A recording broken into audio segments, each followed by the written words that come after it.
একটু মনোযোগ দিয়ে শুনবেন। ওসমান গনি শুধু মুখে বলেছে, তারা আমলটা কেমন। অভাবী সাহাবী নবীর কাছে এসে কাঁদতেছে। রাসূল বলে, কান্দো কেন? বলে, হুজুর আজকে কয়েকদিন হলে না খাওয়ার কারণে। হুজুর আমি না খাওয়ার কারণে এত দুর্বল হয়ে গেছি, আমার পরিবারের মধ্যেও কোনো খাবার নাই।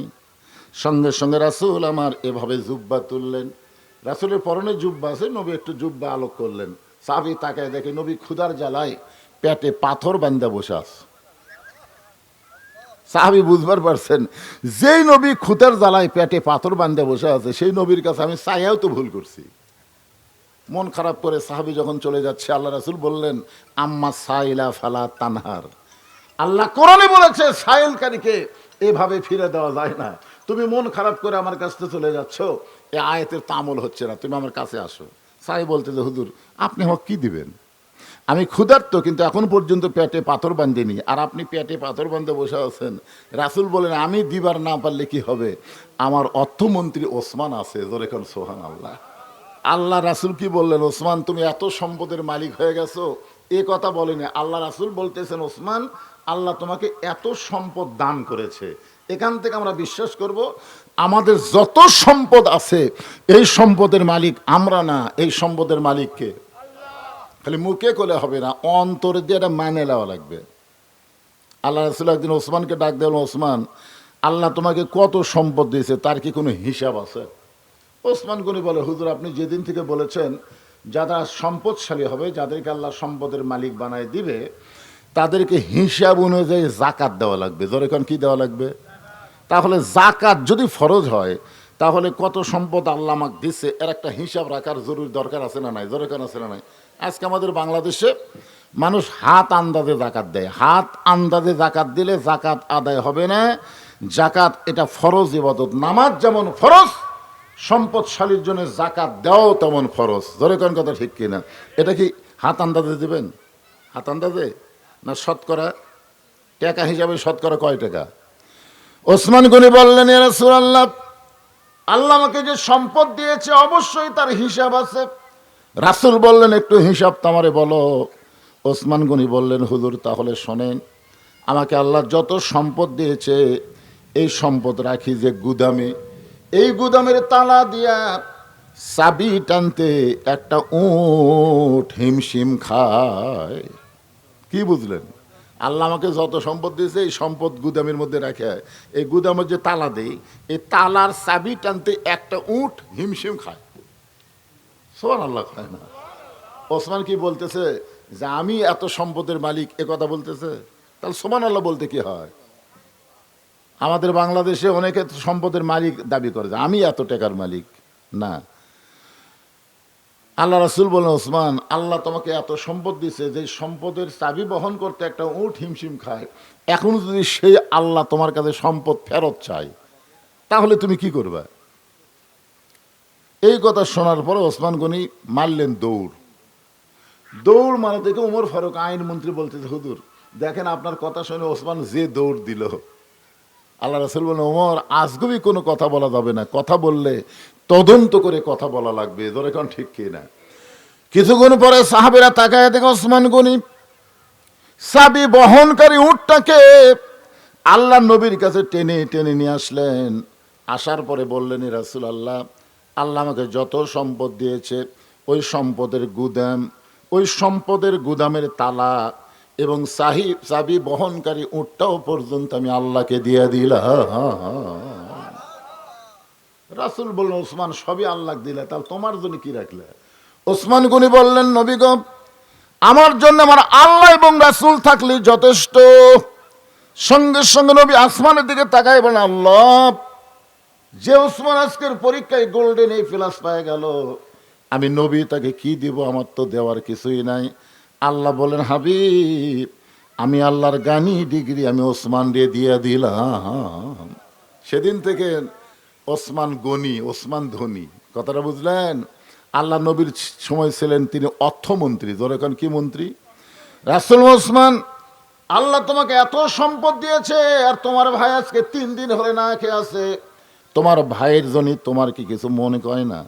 ওসমান গনি বলছে যে হুজুর আমার ভাইটা 3 দিন হলে না খেয়ে আছে, এই কথা যদি আমি আগে জানতাম যে আমার ভাই আজকে 3 দিন হলে না খেয়ে আছে, তাহলে আমি নিজে না খাইয়া আমার ভাইয়ের বাড়িতে খাবার পৌঁছায় দিতাম। এটা কি মুখের কথা? আজকাল তো আমাদের নেতারা অনেক কথাই হবে, গরিবের বন্ধু, সমাজ সেবক, জনদরদি, এ কথা বলবে তো, কিন্তু নেতা হওয়ার পরে দেখবেন ওকার খুঁজেই বগুড়া পাওয়া যাবে না, খুঁজে পাওয়া যাবে না। আমার এলাকার এক নেতা গাড়ি নিয়ে যাচ্ছে, যাওয়ার সময় দেখে এক ফকির রাস্তা দিয়ে আসতেছে, ড্রাইভারকে বলতেছে গাড়ি ব্রেক কর। ড্রাইভার বলে স্যার কি হয়েছে? বলে ওই যে ওর তো ফকির।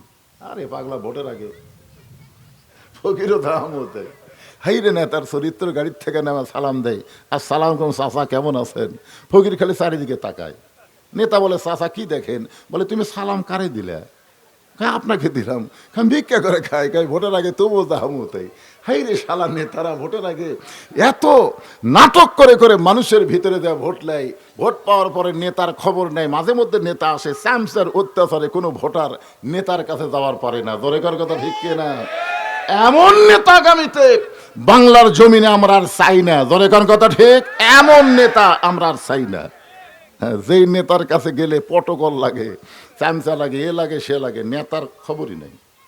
একটু মনোযোগ দিয়ে শুনবেন।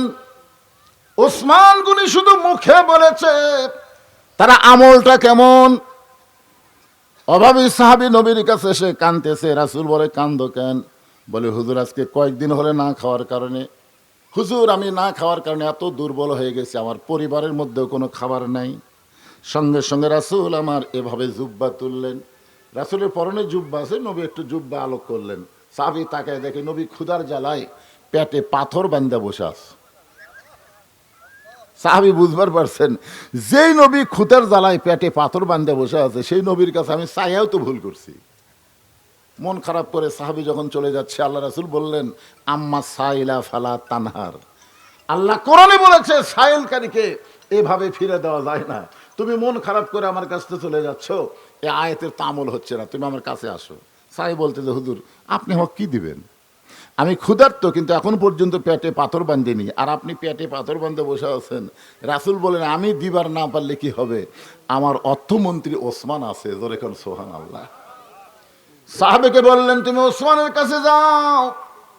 ওই গরিব সাহাবী, এই গরিব সাহাবী সন্ধ্যার সময় ওসমান গনির দরবারে গিয়ে দেখে ওসমান গনি সন্ধ্যার সময় যে ঘরে বাতি জ্বলতেছে, ওই বাতির আলো একটু বেশি। ওসমান গনি সলতা টাইনা টাইনা আলো কমায়। গরিব মনে মনে কয় আমার বাড়িতে বহু বাতি জ্বলে, কিন্তু এইরকম তো আলো কমানোর মতো মানুষ আমি না। এ হলো কৃপণের কৃপণ, আমাকে কি দিবে? এই সামান্য আলো বেশি হয়েছে, আলো টানে কমায়, কি দিবে? রাসূলের কাছে গিয়ে বলে রাসূলুল্লাহ আপনি দিবার পারেন না, ঠিক আছে, কিন্তু এমন কৃপণের কাছে আমার কেন পাঠাচ্ছেন? আল্লাহ রাসূল বলে তুমি কি তোমার অভাবের কথা কইছো?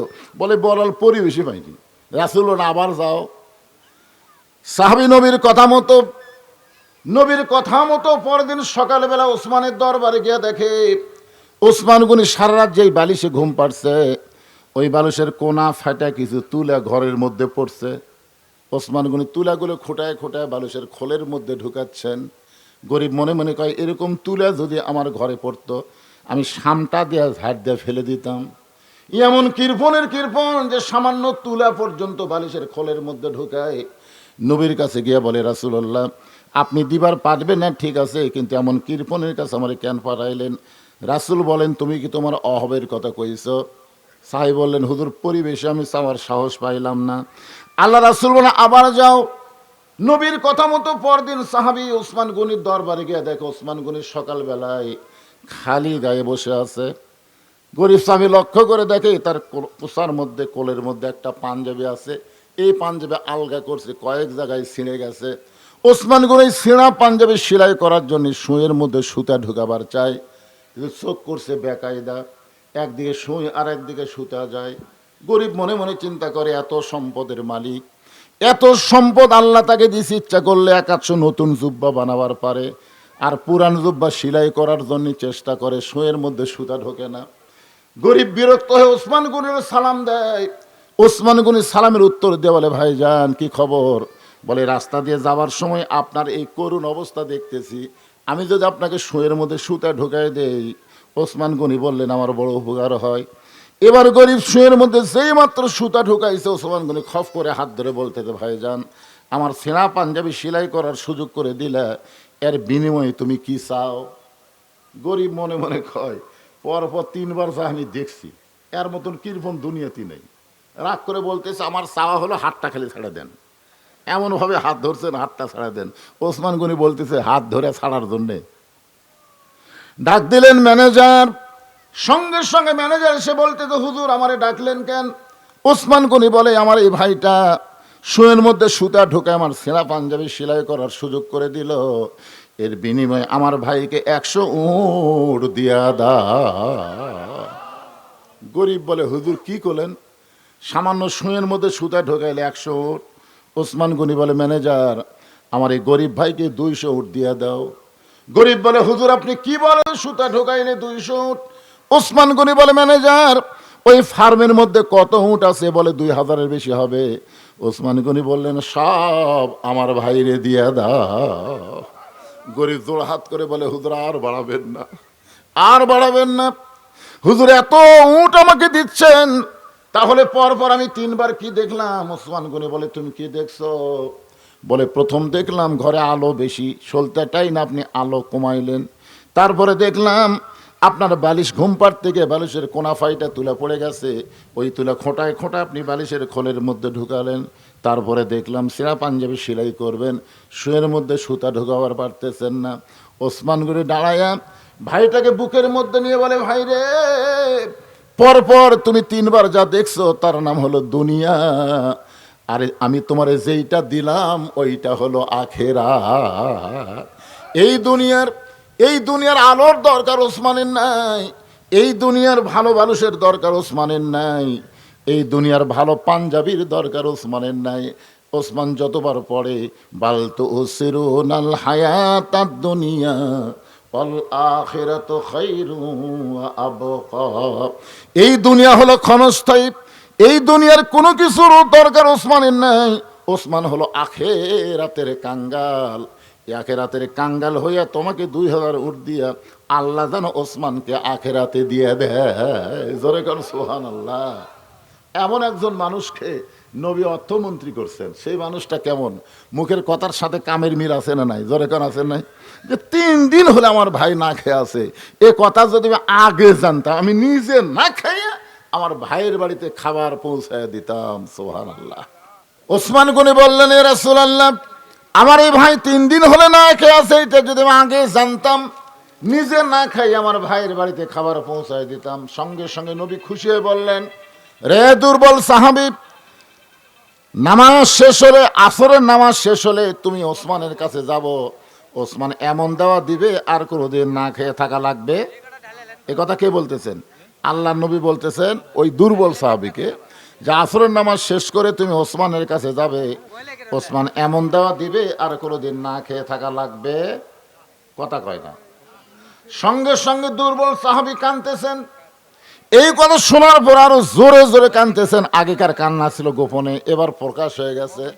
রাসূল একটু মন খারাপ করে বললেন সাহাবী, নামাজ শেষ করে ওসমানের কাছে যাবে, এই কথা শোনার পরে তুমি এমন করে কেন কাঁদতেছ?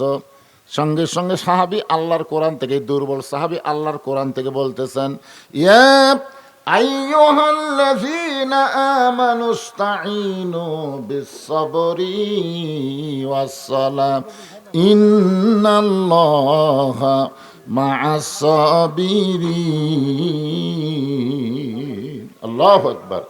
যে আয়াত নিয়ে আমি কথা বলতেছি ওই আয়াতটা সাহাবী পড়ে বলতেছি, ইয়া রাসূলুল্লাহ 3 দিন হলে না খাওয়ার কারণে আমার দেহ দুর্বল হয়ে গেছে। এই মনোযোগ দিয়ে শোনেন, কি দুর্বল হয়ে গেছে?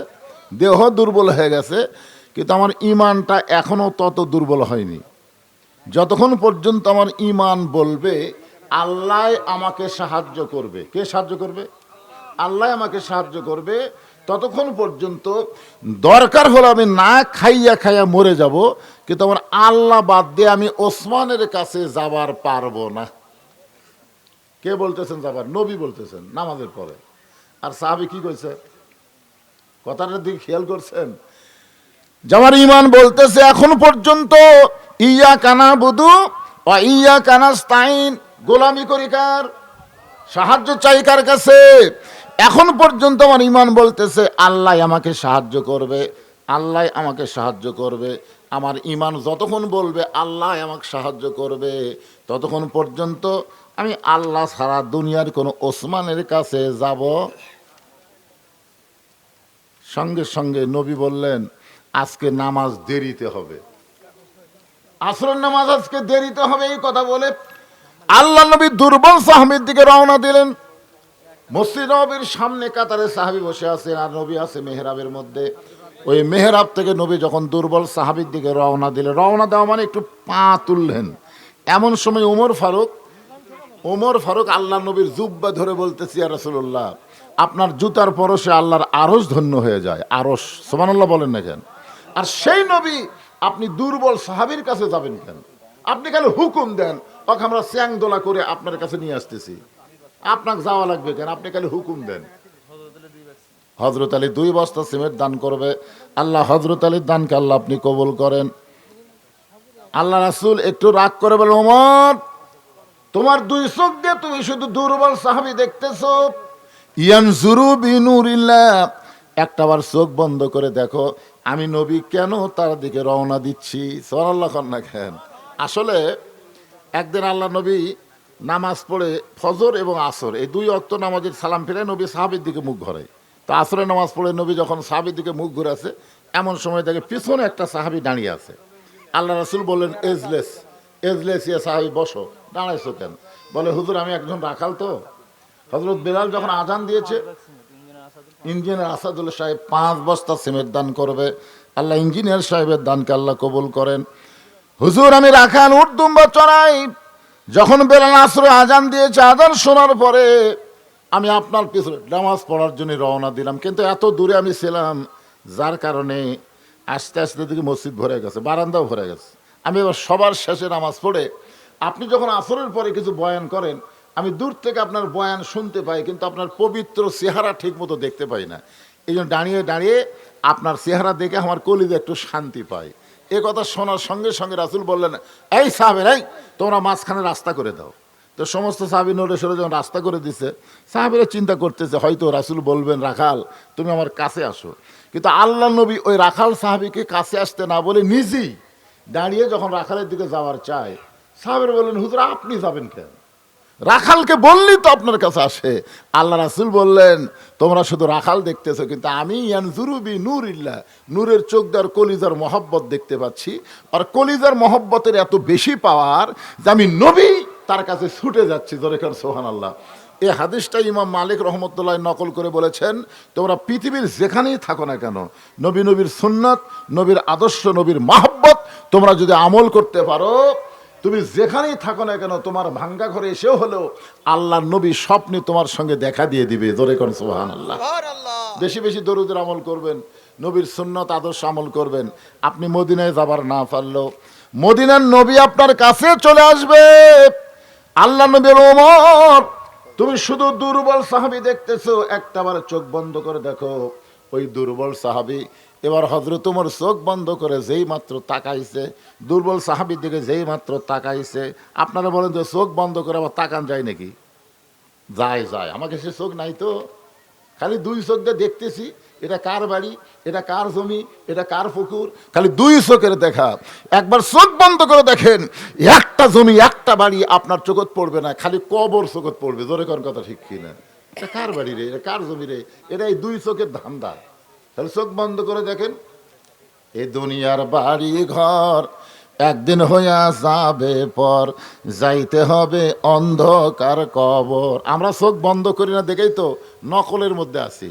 ওমর ফারুক যেই চোখ বন্ধ করছে, ইয়ানজুরু বিনুরিল্লাহ, নূরের চোখ দা তাকায় দেখে ওই দুর্বল সাহাবীর ঈমান এত বড়। ওমর ফারুক কাঁপতে কাঁপতে পড়ে গেছে। কিছুক্ষণ পরে আল্লাহ রাসূল বললেন, ওমর তুমি এমন কি দেখলা যেটা দেখার পরে তুমি কাঁপতে কাঁপতে পড়ে গেলা? ওমর ফারুক বলে, রাসূলুল্লাহ আমি দেখেছি ওই দুর্বল সাহাবীর ঈমানের পাওয়ার। আল্লাহ রাসূল বলেন, পাওয়ারটা কিরকম হতে পারে? ওমর ফারুক বললেন, আসমান থেকে সূর্য যদি টান দিয়ে ওই সূর্যের জায়গায় যদি ওই দুর্বল সাহাবীর ইমানটা লটকানো হয়, আমার বিশ্বাস ওই সাহাবীর ইমানের আলো সূর্যের আলোর চাইতেও বেশি হবে। সুবহানাল্লাহ কর না কেন? আপনার বলেন তো, এই যে ইমানের পাওয়ার, এটা কোন ইবাদতের মাধ্যমে? কথা কয় না। কোন ইবাদত? নামাজ। জোরে কর না কেন? কোন ইবাদত? আর সালাতু মেরাজুল মুমিনিন, নামাজ হচ্ছে মুমিনদের মেরাজ। এই হাদিসকে আপনাদের বিশ্বাস হয়? আল্লাহ রাসূল বলেছেন, বুখারী শরীফের প্রথম হাদিস, কিতাবুল ইহসান, আন তা'বুদুল্লাহ কাআন্নাকা তারাহু ফাইন লাম তাকুন তারাহু ফাইন্নাহু ইয়ারাকা। যখন কোন আল্লাহর বান্দা ইবাদতের মধ্যে শামিল হয়, এই ইবাদতের নাম হলো নামাজ, তখন সেই ইবাদতের মালিক আল্লাহকে দেখতে পায়। আল্লাহ যদি দেখা সম্ভব না হয়, আল্লাহ যে তাকে দেখতেছে, এই বিশ্বাস তার কলিজার মধ্যে আসে। জহুরুল ইসলাম 5 বস্তা সিমেন্ট দান করবে। আল্লাহ জহুরুল ইসলামের দানকে আল্লাহ আপনি কবুল করেন, আল্লাহুম্মা আমিন। আজকের আলোচনা শেষ পর্যায়ে আমি নিয়ে আসলাম। আবার অনেকে মনে করবে লোক চলে গেছে দেখে হুজুর হয়তো শেষ করলো না। আমি শেষ করলাম ভাইজান। এখান থেকে যেটা আমি আপনাদের বুঝাবার চাইলাম, সব বাদ দেন, কিন্তু নামাজ যেন বাদ দিয়েন না। এক সময় নামাজে আপনাকে আবার আল্লাহর সব ভালো কাজগুলো ধরার তৌফিক দিয়ে দিবে। এমন পাওয়ার নামাজের মধ্যে আছে না নাই? ওয়াজ দিয়ে নামাজ হবে না। আমরা যতই ওয়াজ করি, ওয়াজ দিয়ে নামাজ হবে না। নামাজ হবে কিসের মাধ্যমে? আল্লাযীনা ইম্মাক্কান্নাহুম ফিল আরদ। মুসলমানের মধ্যে কাউকে যখন ক্ষমতার চেয়ার দেওয়া হবে, তার 1 নম্বর দায়িত্ব হলো আকামুস সালাত, নামাজ কায়েম করা। আমাদের বাংলাদেশি মানুষ আমরা নামাজ পড়ি, মন চালে আমি পড়ি, আমার ছেলে পড়ে না, স্বামী পড়ে, বউ পড়ে না, দাদা পড়ে, লাতি পড়ে না, বাপ পড়ে, বেটা পড়ে না। এইরকম ফাজলামি নামাজ চলবি না। তোর এখন কথা ঠিক করে, এটা হলো নামাজের মধ্যে ফাজলামি করা। নামাজ পড়া মানে সবাই নামাজ পড়া লাগবে, ঠিক কিনা বলেন? এটা হলো নামাজ কায়েম করা। আপনাদের একটা ছোট্ট যুক্তি দিই। আচ্ছা, আমরা সবাই এখানে বসে আছি, আমাদের সকলের শরীরে কাপড় আছে না নাই? এখানে যদি একজন উলঙ্গ হয়ে আসে, আপনারা কোন ব্যক্তি তাকে আপনার কাছে বসাবেন? যে ন্যাংটা হয়ে যাচ্ছে, আপনি কাছে নেবেন? কি জন্য নেবেন না? কারণ এখানে কাপড় কায়েম হয়ে গেছে, কাপড় প্রতিষ্ঠা হয়ে গেছে। এখানে কোনো ন্যাংটা ব্যক্তিকে পছন্দ হবে না। যেদিন নামাজ কায়েম হবে, সেদিন বেনামাজিদেরকে ন্যাংটার মতন মনে হবে। ন্যাংটা রেখে যেমন কাছে নেয় না, ন্যাংটার সাথে আত্মীয়তা করে না, ন্যাংটার সাথে বসে চা খায় না, তখন দেখবেন বেনামাজির সাথে নামাজি কোনোদিন মিলেমিশে থাকতে পারবে না। হয় নামাজ পড়, হয় কাপড় পর। কাপড় পরার সময় যায়, নামাজ কায়েম কর, নামাজের মধ্যে আয়। আজকে দেখবেন বাপ নামাজ পড়ে, বেটা নামাজ পড়ে না। আপনার কি বেটাক ন্যাংটা মনে হয়? বেটা যদি নামাজ না পড়ে, বেটাক ন্যাংটার মতন মনে হবে, কিন্তু হচ্ছে না তো। তার মানে বোঝা গেল বাংলাদেশে এখনো নামাজ কায়েম হয়নি। আগামীতে ইনশাল্লাহ হবে। সব দেখা হলো শেষ। আগামীতে আমরা দেখবো আল্লাহর কোরআনের বাংলাদেশ। হযরত বেলাল যখন আজান দিলেন, আজান শোনার সঙ্গে সঙ্গে প্রত্যেকটা সাহাবী মসজিদ দিকে ছুটে আসলেন। আজান দেওয়ার সঙ্গেই কিন্তু নামাজ হয় না, একটু সময় আছে না নাই? তো যখন জামাতের সময় হলো, নামাজের জামাতের যখন সময় হলো, তখন হযরত বেলাল ইবনে রেবা আবার আজানের মতোই যেটা দেয়, কিন্তু কত কামাতের সালা, একই কথা 2 বার বেশি কয়। এর নাম কি? এর নাম হলো আকামত। যখন আকামত শুরু করছে, তখন আল্লাহ নবী তাকায় দেখে সামনে কাতারের ডান সাইডে একটা সাহাবী বসে আছেন। আমি কিন্তু আপনাদের আস্তাইনু বিসসবরি ওয়াসসালাহ এটা বোঝানোর জন্য বলতেছি। তো সামনে কাতারের ডান সাইডে একজন সাহাবী বসে আছেন। এখন আকামত যখন শুরু করে মুয়াজ্জিন, তখন কি বসে থাকা যায় না দাঁড়ান লাগে? আপনারা বলেন বসা না দাঁড়ান? নামাজের ভিতরে এবং বাহিরে ফরজ কয়টা? 13টা। ধরে বলেন, আপনারা কি এগুলো জানেন না নাকি? তো হ্যাঁ করলে কি হয়? এদের নামাজের ভিতরে এবং বাহিরে 13টা ফরজ। কয়টা ফরজ? তার মধ্যে একটা ফরজ হলো দাঁড়িয়ে নামাজ পড়া। বসে থাকে না দাঁড়িয়ে? জোরে বলেন। এটা কোন জায়গার জন্য? এটা খেয়াল করবেন। আপনি যখন বাড়িতে নামাজ পড়বেন, তখন আপনার জন্য কিন্তু আলাদা সওয়াব হবে। আপনি বাড়িতে নামাজ পড়েন, আল্লাহ আপনাকে 1 গুণ সওয়াব দিতেও পারে, নাও পারে। জামাতে নামাজ পড়াই তো শর্ত, যদি পড়েন বাড়িতে কয় গুণ? আর মসজিদের মধ্যে যখন জামাতে পড়বেন, তখন কয় গুণ? আচ্ছা, মসজিদে কোনো মুসল্লি যদি একা একা নামাজ পড়ে, তখন কয় গুণ? মসজিদ হচ্ছে জামাতের জন্যই। সুবহানাল্লাহ না কেন? মসজিদ হলো জামাতের জন্যই। জামাতে নামাজ পড়া কিন্তু সবাই পছন্দ করে, কিন্তু জামাতে ইসলাম অনেকেই পছন্দ করে না। তোর এখন কথা ঠিক কিনা? আপনারা বলেন তো, মসজিদে যখন আকামত শুরু হয়ে গেছে, আল্লাহ নবী তাকায় দেখে সামনে কাতারে একজন বসে আছে। সঙ্গে সঙ্গে আল্লাহ নবী বললেন, কুমু লিল্লাহি কানিতিন। এটা কিন্তু নবীর কথা না, এই কথা হলো আল্লাহর। ধরে বলেন কার? কুম। কুম শব্দের অর্থ হলো দাঁড়াও। দাঁড়াও লিল্লাহি, কার জন্যে? আল্লাহর জন্য। কনিতিন শব্দের অর্থ হলো আনুগত্য নিয়ে দাঁড়াও। খালি দাঁড়ালে হবে না, তুমি যার সামনে দাঁড়াচ্ছ তিনি হচ্ছেন তোমার আল্লাহ। আল্লাহর সামনে তুমি কিভাবে দাঁড়াবা, একটু আনুগত্য নিয়ে দাঁড়ানোর দরকার আছে না নাই? হ্যাঁ, কিন্তু সাহাবী বসে আছে। আল্লাহ রাসূল বললেন কুমু লিল্লাহি কানিতিন, দাঁড়াও আল্লাহর আনুগত্য নিয়ে। এখন আপনারা বলেন, মসজিদের মধ্যে যারা চেয়ারে বসে নামাজ পড়ে এদের খবর কি? মসজিদের মধ্যে চেয়ারত নামাজ পড়ে। আপনি মসজিদে ঢুকছেন 27 গুণ সওয়াবের জন্য না? আপনি 27 গুণ সওয়াব কখন হবে? যখন কাতার সোজা হবে। কাতার হেঁকা বেঁকা করে আপনি 27 গুণ পাবেন। তখন কাতার সোজা করবার গেলে কি করা লাগবে? পায়ের গোড়ালির সঙ্গে গোড়ালি মিল করে দাঁড়াতে হবে। এখন যেই ব্যক্তি চেয়ারত বসছে আর পায়ের গোড়ালি কুটি, আপনার এখন কোথায় গেল?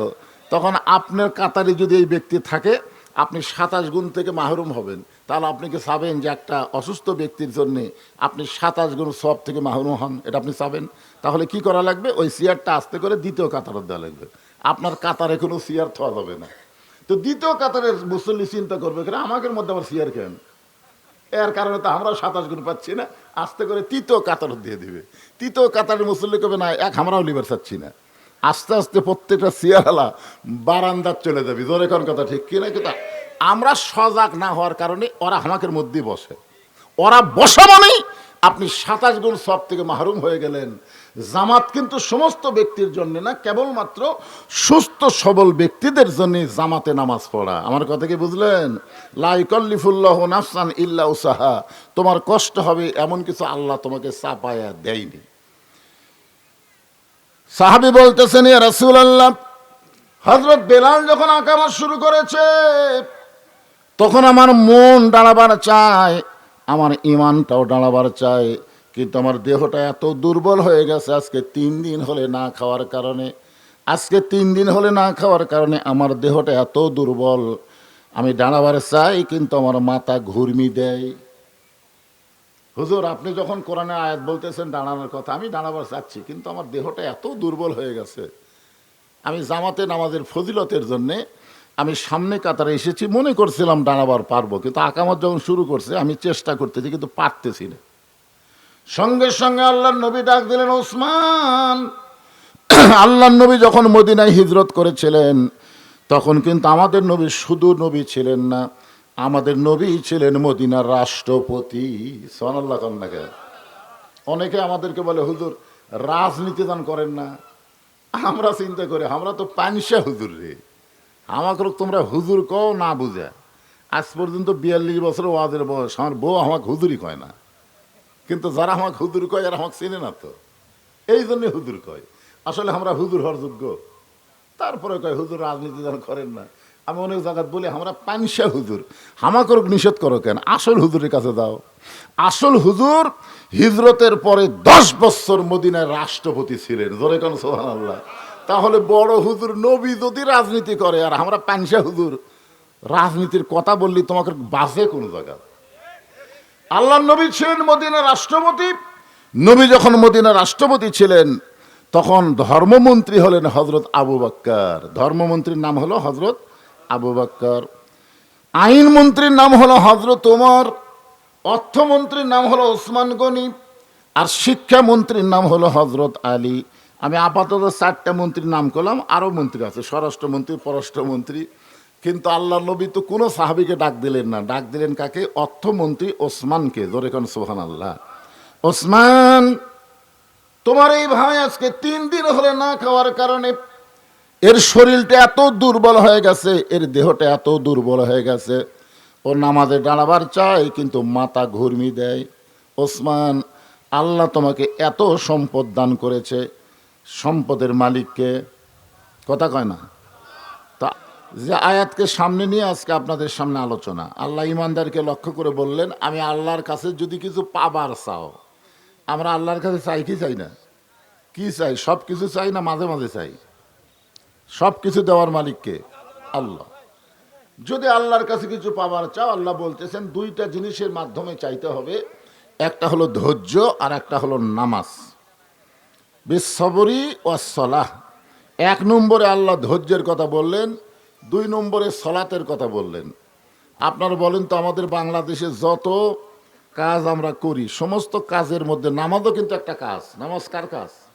আল্লাহর কাজ। মানে আমরা কিন্তু একটা গান অনেক দিন আগে শুনছি যে সব কাজের আগে নামাজ, মানে কোনো কাজ করা যাবে না নামাজ বাদ দিয়া, আগে নামাজ তারপরে কাজ, ঠিক কিনা বলেন? বলেন তো, দুনিয়ার যত কাজ আমরা করি সমস্ত কাজের মধ্যে কিন্তু আমাদের মোটামুটি একটা ধৈর্য আছে। এই যে যারা এখন জমিতে আলু লাগাচ্ছে, ওই আলু লাগান মাত্রই পাবে? আলু লাগানোর সাথে সাথে পাবে?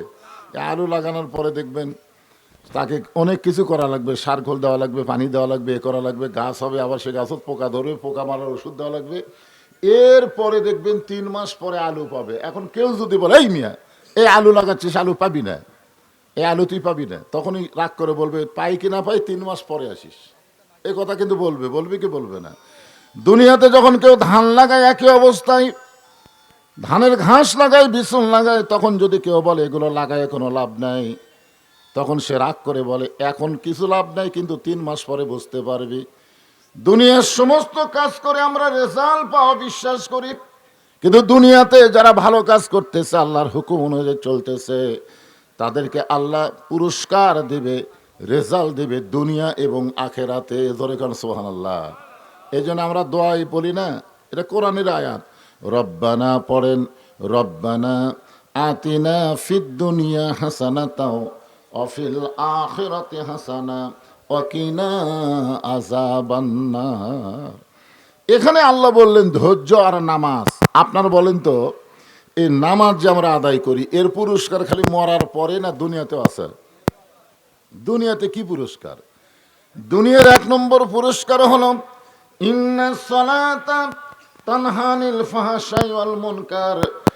একমাত্র নামাজই পারে মানুষকে যাবতীয় বেহুদা অশ্লীলতা থেকে হেফাজত করতে। সুবহানাল্লাহ বলেন। আজকে আমাদের বাংলাদেশের যুবকেরা, অধিকাংশ যুবকেরাই কিন্তু বেহুদা কাজ করতেছে, অশ্লীলতার মধ্যে ডুবে গেছে, ঠিক কিনা বলেন? এখন এই মুহূর্তে আমরা কতগুলো বুড়া মানুষ নামাজ পড়ি, যুবকরা পড়ে না। আর সমাজে আমরা ভালো চাই, কখনোই সম্ভব না। সমাজের মুরব্বীগুলো ভালো, যুবকগুলো ভালো না, এই সমাজ কোনোদিন ভালো হতে পারে না। যুবকদেরকে ভালো করতে গেলে 1 নম্বর যেই ইবাদত লাগবে, হুকুম লাগবে, তার নাম হলো নামাজ। জোরে কোন কথা, ঠিক কিনা? যখন কেউ নামাজ পড়বে, আল্লাহ বলেছেন ফালিয়াবুদু রব্ব হাযাল বাইত আল্লাযী আত'আমাহুম মিন জু'ইন ওয়া আমানাহুম মিন খাউফ। এই ঘরের মালিকের তোমরা যদি গোলামি করো, অর্থাৎ নামাজ পড়ো, তাহলে আল্লাহ তোমাদের সঙ্গে সঙ্গে 2টা পুরস্কার দিয়ে দিবে। 1 নম্বর পুরস্কার হলো তোমাদের রিজিকের কোনো পেরেশানি থাকবে না। 2 নম্বর পুরস্কার হলো যাবতীয় ভয় থেকে আল্লাহ পুরাপুরি নিরাপত্তা দিয়ে দিবে। সুবহানাল্লাহ বলেন। এখন এই নামাজ পড়ার সাথে আল্লাহ ধৈর্যের কথা কেন বললেন? যে বিসবরি ওয়াসসালাহ, ধৈর্য এবং নামাজ। আপনারা সত্যি করে বলেন তো, যে দুনিয়ার যত কাজ আমরা করি, প্রত্যেকটা কাজের মধ্যে কিন্তু কিছুটা ধৈর্য আছে, অথচ নামাজের মধ্যে আমাদের ধৈর্য নেই। নামাজের মধ্যে কি আমরা যতবার ঘড়ি দেখি, অন্য কোনো কাজে কি আমরা ঘড়ি দেখি? দেখবেন 5 মিনিট আগে মসজিদের মধ্যে ঢুকে ও কমপক্ষে 5 বার ঘড়ি দেখছে, 5 মিনিটের মধ্যে 5 বার দেখছে। নিজে দেখার পরেও পাশের লোককে বলতে যে ভাই এখন কয় মিনিট আছে, তো বলতেছে ভাই এখনো 4 মিনিট আছে। তখনই আফসোস করে বলতেছে আজকে ঘড়ি লড়তিছে না রে, আজকে ঘড়ি লড়তিছে না। দেখেন, এই লোকটাই কিন্তু, এই যে মসজিদের মধ্যে যে অধৈর্য হয়ে গেছে, এই লোকটাই কিন্তু চাষটলে যায় ঘন্টার পর ঘন্টা আড্ডা মারতেছে, একবারও ঘড়ি দেখতেছে না। অথচ আপনি যখন নামাজের মধ্যে সামিল হচ্ছেন, তখন মসজিদ ঢোকার সময় আপনি কি দোয়া পড়ছেন? আল্লাহুম্মা আফতাহলি আবওয়াব রাহমাতিক। আপনি যে ঘরের মধ্যে ঢুকলেন, এটা কি গজবের ঘর না রহমতের ঘর? তাহলে রহমতের দরজা দিয়ে রহমতের ঘরের মধ্যে ঢুকে আপনি অবশ্যই জানেন সময় মতো নামাজ হবে, সময়ের বাহিরে নামাজ হবে না, ওয়াক্ত মতো নামাজ হবে। নামাজের ওয়াক্ত তালাশ করা হলো ফরজ। তাহলে আপনি বারবার কেন ঘড়ি দেখতেছেন?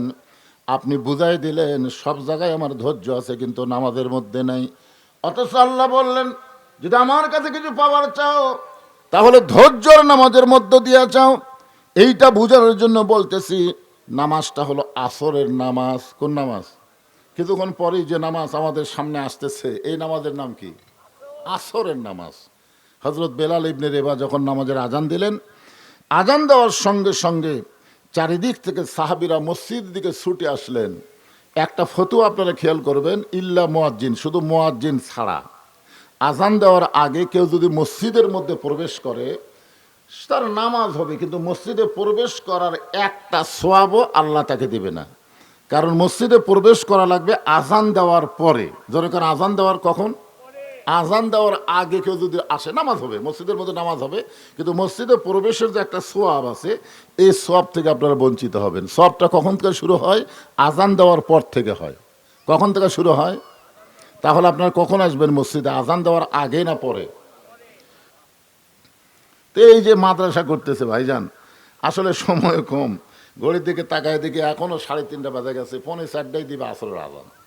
আজান দিলে আপনারা অনেকে ফতুয়া খুঁজবেন আগে ওয়াজ না নামাজ, অনেকেই বলবে ওয়াজ আগে না নামাজ আগে।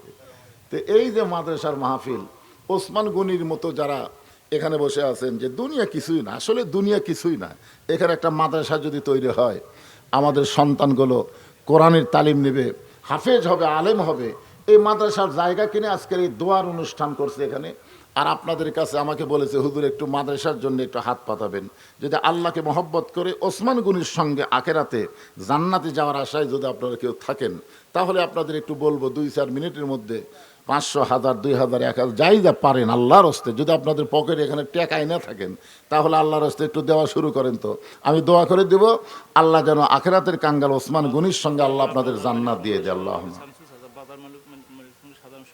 বাজার কমিটির সাধারণ সম্পাদক শামসুল ইসলাম 1000 টাকা দান করেছে। মানে আরো বেশি দিবার পারে, একটা মাদ্রাসার জন্য 1000 টাকা দিলে এটা কেমন যেন একটা হয়, একটু বেশি দেওয়া যায় না? কোথায় আছে নাকি?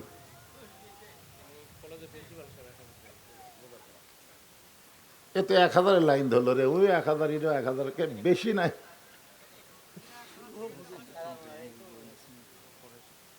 সিমেন্ট, মাশাআল্লাহ, মুরব্বীর সামনে থেকে আল্লাহ ওসমান গনির সঙ্গে কবুল করো। আচ্ছা, মা প্যান্ডেলে পিছনে আমার মা বোনেরা বসে আছে, মায়েরা শোনেন, কি সময়ের মধ্যে আপনাকে কি ওয়াজ করবো মা, আপনাদের ওয়াজ খুব একটা বেশি না। আল্লাহ রাসূল বলেছেন মেয়েরা 4টা আমল করলে 8টা জান্নাতের দরজা। সুবহানাল্লাহ বলেন। হ্যাঁ, নামাজ পড়বেন, রোজা করবেন, স্বামীর কথা মতো চলবেন, সতীত্বের হেফাজত, পর্দা করবেন, আল্লাহ মায়েদেরকে ফাতেমার সঙ্গে জান্নাত দিবে। আমার মায়েদের কাছে ছেলেরা যাবে, মাদ্রাসার বিশ্বস্ত যারা তারা যাবে। আপনারা আল্লাহর হস্তে একটু এই মাদ্রাসা একবার হয়ে গেলে আপনাকে দান করা লাগবে না ভাইজান, 1 বস্তা 2 বস্তা করে একটু সিমেন্ট দেন, এই মাদ্রাসার ভিত্তি প্রস্তর হবে, তো আপনি একটু সিমেন্ট লেখায় দেন। আর যারা এখানে আছেন আপনাদের মধ্যে 500, 1000 টাকা দেওয়ার লোক নাই, একটু ওঠেন না কেন ভাইজান, আল্লাহর রাস্তায় একটু বলেন। গামছার টাকা দিয়ে কী হবি? 10-20 শয়তান খালি ধোকা দিবি, ছোটো লোট দে, ছোটো লোট দে। আছে 500 টাকার লোট, 200 টাকার লোট, 100 টাকার লোট, 10 টাকার লোট। আপনার কাছে যখন গামছা যাবে আপনি কিন্তু 500, 100, 200 কাছে যাবেন না, ফট করে 10 টাকা বাইরে মারে দিবেন, এই তো। অথচ আল্লাহ কোরআনে বলেছে, লান তানালুল বিররা হাত্তা তুনফিকু মিম্মা তুহিব্বুন, তুমি যেইটা সবচেয়ে বেশি মহব্বত করবে ওইটাই তুমি আল্লাহকে দিয়ে দাও। তোমার পকেটের টাকা কোনটা তোমার কাছে সবচেয়ে বেশি মহব্বত? আলহাজ হাফিজুর রহমান সাহেব 500 টাকা দান করছে, আল্লাহ কবুল করেন। আর একজন 100 টাকা দান করছে, আল্লাহ আপনি কবুল করেন। আল্লাহুম্মা আমিন।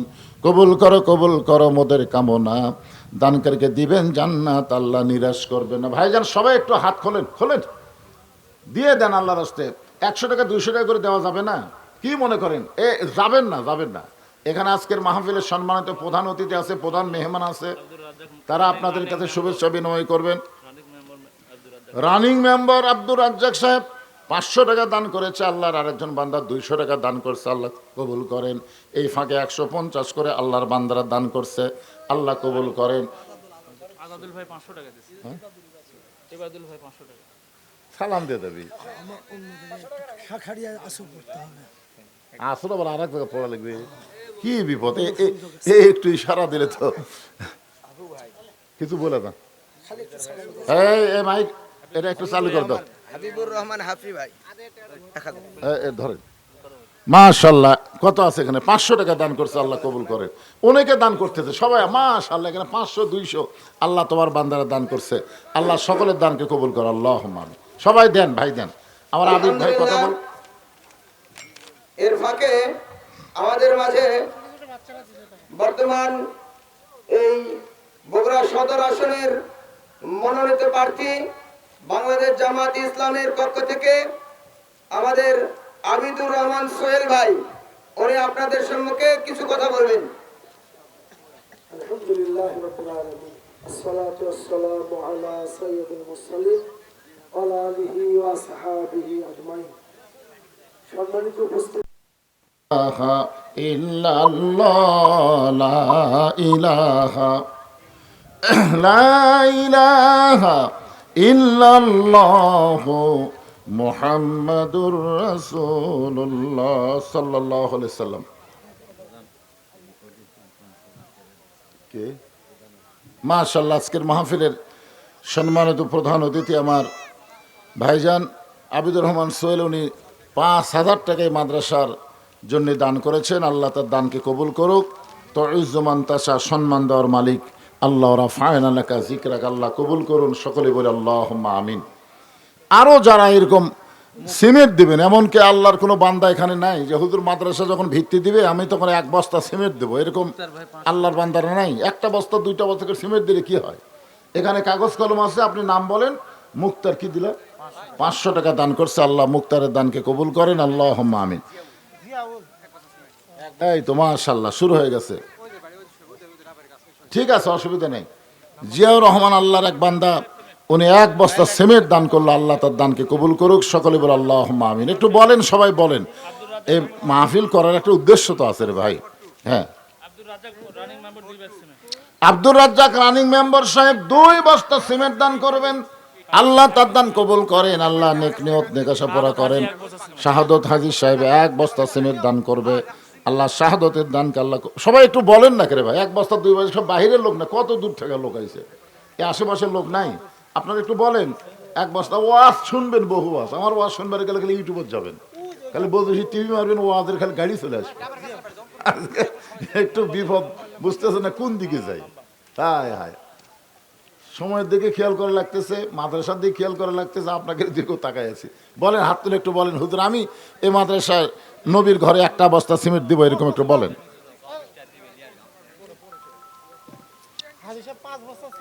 কোন হাজি সাহেব? নাম কি ওনার? হাজি সাহেবের নাম কি?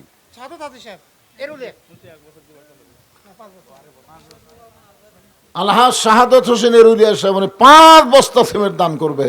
আল্লাহ তার দান কবুল করেন। জোরে করে আমিন। হ্যাঁ, এরকম একটু বলেন, বলেন সবাই একটু বলেন।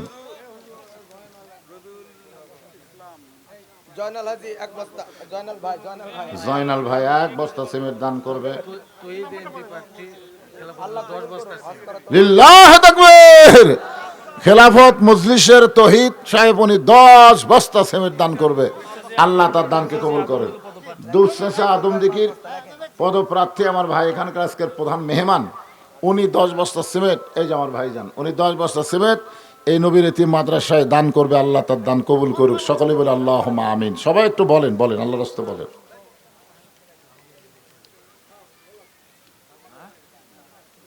আর কেউ আছেন? আমি বাকি কথা বলি, ওয়াজ শেষ করে দেবো। এই মাদ্রাসার কিছু বাচ্চা কাচ্চারা ছিল, একবারে উঠে যায়, মাহফিল শেষ। আলহাজ মোস্তফা সাহেব 5 বস্তা সিমেন্ট, লেখা লাগবে, আবার এই লেখা লাগবে, মোস্তফার নাম লিখছেন। আলহাজ মোস্তফা সাহেব 5 বস্তা সিমেন্ট দান করবে। আল্লাহ তার দান কবুল করেন। আল্লাহ নেক নিয়ত নেকাশা পড়ে। আল্লাহুম্মা আমিন। বাপ মা যাদের কবরে গেছে, বাপ মার কথা মনে করে একটু আল্লাহর হস্তে দেন। দক্ষিণ পাড়ার রিফন 1 বস্তা সিমেন্ট দান করবে। আল্লাহ রিফনের দানকে আল্লাহ আপনি কবুল করেন। আল্লাহুম্মা আমিন। বলেন সবাই একটু বলেন, এতগুলো মানুষ একটু আল্লাহর হস্তে বলেন। মাশাআল্লাহ, আমার ভাইজান 100 টাকা দান করেছে। আল্লাহ দানকে কবুল করেন। বলেন একটু সিমেন্টের কথা বলেন, 2-1 জন বলেন। যখন মাদ্রাসার ভিত্তি দিবে তখন আপনার দিবেন ইনশাআল্লাহ।